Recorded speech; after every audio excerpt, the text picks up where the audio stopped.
Hi எல்லாருக்கும் வணக்கம். நான் டாக்டர் சக்தி சிவானி. இன்னைக்கு நம்ம ஃபங்கல் இன்ஃபெக்ஷன் பற்றி பார்க்க போகிறோம். ஸோ ஃபங்கல் இன்ஃபெக்ஷன் வந்தாலே கொஞ்சம் சேஃபாக இருக்கணும். ஒரு இடத்துல வந்துச்சுன்னா இன்னொரு இடத்துல வந்துடும், சீக்கிரமாகவே ஸ்ப்ரெட் ஆகும். அண்ட் ஒரு ஆளுக்கு இன்னொரு ஆளுக்கும் சீக்கிரமாக ஸ்ப்ரெட் ஆகும். வீட்டில் இருக்கிறவங்களுக்கும் மற்றவங்களுக்கும் வர்றது வாய்ப்பு ரொம்ப அதிகம். ஸோ அதனால உங்களோட துணியை நீங்கள் தனியாக வாஷ் பண்ணிக்கோங்க. அண்ட் உங்களோட கிளாத்ஸோ உங்களோட சோப் யார் கூடயும் ஷேர் பண்ணாதீங்க. எல்லாமே தனியாக வச்சுக்கோங்க. நல்லா துணி வாஷ் பண்ணதுக்கப்புறம் வெயிலில் நல்லா காய போடுங்க. அண்ட் ரொம்ப முக்கியம் இதில் என்ன அப்படின்னு பார்த்தீங்கன்னா, நீங்கள் ரொம்ப சுத்தமாக இருக்கணும். லைக் நீங்கள் வெயிலெல்லாம் நல்லா சுற்றிட்டு வெளியில் நல்லா சுற்றிட்டு வந்தீங்கன்னா உடனே அந்த வியர்வையெல்லாம் இருந்துச்சுன்னா உடனே குளிச்சிருங்க. அண்ட் 2 வேளை குளிச்சிருங்க. கண்டிப்பாக ஒரு நாளைக்கு 2 வேளை குளிச்சிடணும். ஃபங்கல் இன்ஃபெக்ஷன் க்யூரபிள் டிசீஸ் தான். ஸோ அதனால் பயப்பட தேவையில்லை. அது ட்ரீட்மெண்ட் எடுத்துக்கிட்டா அது சரியாக்கலாம்.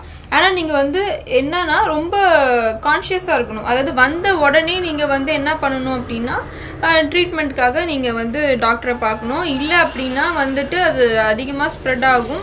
அதிகமாக ஸ்ப்ரெட் ஆச்சுன்னா சரியாகிறதுக்கும் அதிகமாக டைம் எடுத்துக்கும்.